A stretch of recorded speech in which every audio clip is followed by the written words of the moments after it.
আনা। আনার ইংলিশ শব্দ হলো ব্রিং, BRING। ব্রিং মানে হলো আনা। মানে আপনি যখন কাউকে কিছু নিয়ে আসতে বলবেন, বলবেন আমাকে এটা এনে দাও, ওটা নিয়ে এসো, এই ধরনের বাক্যগুলো আমরা শুরু করব ব্রিং দিয়ে। ফর এক্সাম্পল, আমার ফোনটা নিয়ে এসো, ব্রিং মাই ফোন। তাহলে এখানে স্ট্রাকচার কি হলো? ব্রিং দিয়ে শুরু হবে, দেন যেটা আপনি আনতে বলছেন সেটা। আমার ফোনটা নিয়ে এসো, নিয়ে এসো ব্রিং আমার ফোনটা, my phone, bring my phone.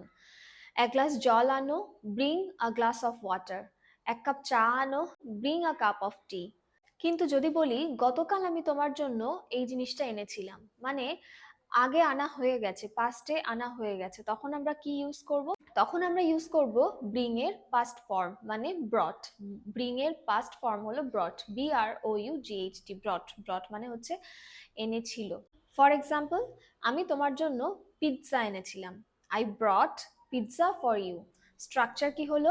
Subject, তারপরে ব্রট, তারপর যেটা আনতে বলা হয়েছে সেটা, আর তারপরে রেস্ট। আমি আগের ভিডিওতে বলেছি যে রেস্ট মানে হলো সাবজেক্ট, ভার্ব, অবজেক্ট বাদ দিয়ে বাক্যের বাকি অংশ। আমি তোমার জন্য পিৎজা এনেছিলাম, I brought pizza for you. সে আমার জন্য কেক এনেছিল, she brought cake for me. তুমি আমার জন্য বার্গার এনেছিলে, you brought burger for me. এইবার আনা ও এনেছিল দিয়ে এই দুটি বাক্য আপনারা কমেন্ট করে জানান। নাম্বার 1, আমার গল্পের বইটা আনো। নাম্বার 2, তুমি আমার জন্য juice এনেছিলে। If this video is helpful for you, then please do share and like the video, and please subscribe the channel. Thank you. Keep watching, keep growing.